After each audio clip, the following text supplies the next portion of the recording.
جواد صاحب آپ مجھے ذرا بتائیں گے کہ اگر رانا ثناءاللہ صاحب کا دعویٰ صحیح ثابت ہو جاتا ہے کہ 50 ایم پی اے جو ہیں پی ٹی آئی کے وہ ووٹ نہیں دیتے پرویز لائی کو، اور بقول مولانا فضل الرحمان صاحب کی زمین اتنی گرم کر دی جائے گی کہ پی ٹی آئی والے جو ہیں وہ زمین پہ اپنا تلوے نہیں رکھ سکیں گے، تو اس سے پاکستان میں پھر سٹیبلٹی آ جائے گی آپ کے خیال میں؟ دیکھیں، سب سے پہلے تو میں مولانا فضل الرحمان کی جو یہ بات ہے نا جو انہوں نے کی ہے، میں اس کی مذمت کرتا ہوں، کیونکہ جو یوتھیا لفظ ہے وہ کوئی اتنا اچھا لفظ نہیں ہے، اور دوسرا جو انہوں نے تتلیاں کہا ہے نا، خاص طور پہ لڑکیوں کو وہ یا عورتوں کو، وہ بہت ہی بری بات ہے، کیونکہ چاہے وہ کوئی بھی کرے اس طرح کی بات، ہماری جو پارٹی ہے نا وہ پروگریسو ہے، ہم عورتوں کو سمجھتے ہیں کہ جب تک ترقی یافتہ نہیں ہوں گی پاکستان آگے بڑھ ہی نہیں سکتا، اور ہیومنزم کی ہم بات کرتے ہیں، ہم انسانیت کی بات کرتے ہیں، عورت ایکول ہے مرد کے حوالے سے، اس کو دیکھا جائے۔ یہاں پہ اس ملک کے اندر پرابلم یہ ہے کہ ہم اپولوجیٹک ہوتے ہیں، اور ہم کئی دفعہ ایسی باتیں بھی کرتے ہیں، جیسے ابھی ریسنٹلی عمران خان نے بھی کہا نا کہ وہ جو ڈریسز کی وجہ سے عورتیں ریپ ہو جاتی ہیں، یہ بہت ہی، میں سمجھتا ہوں یہ بھی بہت ہی غلط بات تھی۔ جو بھی یہ کرتا ہے اس طرح کی باتیں، یہ ملک کو پیچھے کی طرف لے کے جاتا ہے، اور یہ اصل حقائق کی طرف نشاندہی نہیں کرتے۔ آپ الٹا پاکستان کی ریگریسو جو سوسائٹی ہے اور پیچھے کی طرف جا رہی ہے، آپ اس کو اور ذرا بڑھاوا دیتے ہیں۔ اچھا، باقی رہ گئی یہ والی بات کہ آپ نے جو کہا کہ اس وقت جو ہارس ٹریڈنگ والا معاملہ چل رہا ہے، تو میں نے تو پہلے بھی یہ تبصرہ کیا تھا کہ میں تو اس کو دونوں طرف سے ایک ہی طرح دیکھتا ہوں، لیکن مجھے لگتا ہے کہ جو رانا ثناءاللہ کہہ رہے ہیں اگر وہ ہو گیا تو پھر بھی پرابلم ہوگی، کیونکہ عمران خان اس وقت جس موڈ میں ہیں وہ ایک بہت ہی انتشار والا موڈ ہے، ان کو فرق نہیں پڑتا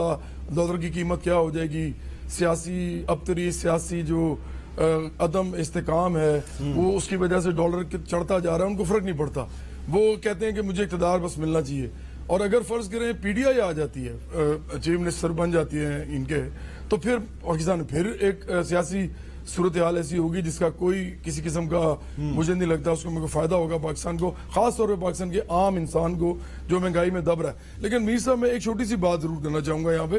ابھی سلمان نے کہا کہ، اور میں بہت مجھے افسوس ہوا کہ ان کی جو بیگم صاحبہ ہیں وہ بڑی معزز خاتون ہیں، اور وہ ان کے ساتھ بھی جو بھی رویہ رکھا گیا، لیکن میں آپ کو ایک بات بتاتا ہوں کہ میری اگر آپ ٹویٹر پہ جائیں نا یا فیس بک پہ جائیں، آپ ادھر جس قسم کی غلاظت، گندگی اور گالیاں آپ دیکھیں گے، اور وہ زیادہ تر 95% پی ٹی آئی کے لوگ کرتے ہیں یہ، اور ان کو حلہ شیری دی جاتی ہے باقاعدہ۔ تو آپ یہ بھی ذہن میں رکھیں کہ اگر میرے جیسا انسان، میرے بارے میں نا ایک چھوٹی سی بات مشہور تھی جب میں جوان تھا، کہ میں گالی نہیں دیتا تھا کسی کو، کبھی کسی کو گالی نہیں دی، میرے سب دوستوں کو پتا ہے، اور میں گالی سنتا بھی نہیں تھا، لڑ پڑتا تھا، چاہے مجھے مار پڑے چاہے اس کو پڑے، تاکہ پتہ چل جائے کہ آگے اس کو گالی نہیں دینی۔ اب مجھے اتنی گالیاں وہ دیتے ہیں، میرے سامنے تو نہیں ہوتے نا، ایسے دے رہے ہوتے ہیں، اور میں اوپر سے سیاست میں ہوں، میں ان کو کہہ بھی نہیں کچھ سکتا۔ تو مجھے افسوس یہ ہے کہ جب آپ کہتے ہیں نا کہ آپ ایسے ہیں، تو سب سے زیادہ آپ یہ دیکھیں کہ اس کو پروان کس نے چڑھایا ہے۔ یہ سارا کا سارا کلچر جو ہے اس میں 60% سے زیادہ جو ہے نا وہ حصہ عمران خان کا ہے۔ اچھا، ایسی شکایت حافظ ابتسام علی ظہیر صاحب نے بھی پچھلے دنوں کی ہے، لیکن سلمان صاحب اس کا تو آپ جواب دیں گے کہ پی ٹی آئی والوں پہ یہ الزام لگتا ہے کہ جی وہ بڑی گندی زبان استعمال کرتے ہیں، لیکن میرا سوال آپ سے یہ ہے کہ اگر فرض کریں کہ پرویز لائی صاحب جن کے پاس اس وقت میجورٹی ہے، اگر ان کے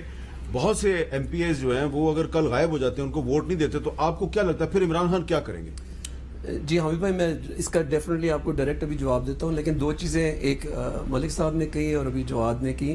دیکھیں ملک صاحب، ہم مذاق نہیں اڑا رہے تھے نواز شریف کا، the point I was making, جو حامد بھائی آئی وٹنس ہیں اس کے، کہ وہ امپائرز کو ہینڈ پک کیا کرتے تھے، ان کی فطرت میں یہ ان کا اسپورٹس مین اسپرٹ نہیں تھا، وہ چاہتے تھے کہ آؤٹ کم کو وہ کنٹرول کریں،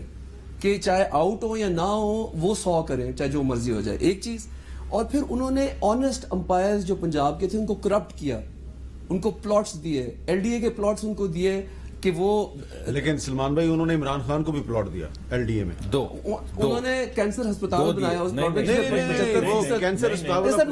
لیکن میں بولا نہیں آپ کے، میں ملک صاحب کی اس میں بولا نہیں۔ اچھا، تو the point I was making was یہ نہیں میں کہ مذاق اڑانے کے لیے کر رہا تھا، میں بتا رہا تھا کہ ایک فطرت ہوتی ہے انسان کی، اور وہ اسپورٹس مین اسپرٹ پالیٹکس میں بھی آتا ہے۔ اچھا، پھر اب دیکھیں کہ جو ابھی جواد نے بات کی ہے کہ معذرت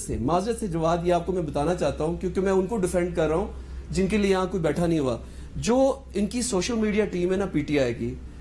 وہ جبران ہے ایک لڑکا اور ایک لڑکا ارسلان ہے. جبران اتنا ایجوکیٹڈ پروفیشنل امریکہ میں رہتا ہے, اس سے اگر آپ بات کریں نا وہ کبھی مکھی کو بھی نہ کوئی برا کہے, ٹھیک ہے. اچھا دوسرا ارسلان جس کے گھر پہ یہ اسی طرح کے نامعلوم حضرات گئے, ان کی گھر کی عورتوں کو انہوں نے ڈانٹا. تو یہ ہوتا کیا ہے سوشل میڈیا پہ کہ پی ٹی آئی کا نام لگتا ہے اور لوگ ہوتے ہیں, اور وہ زیادہ تر ان کی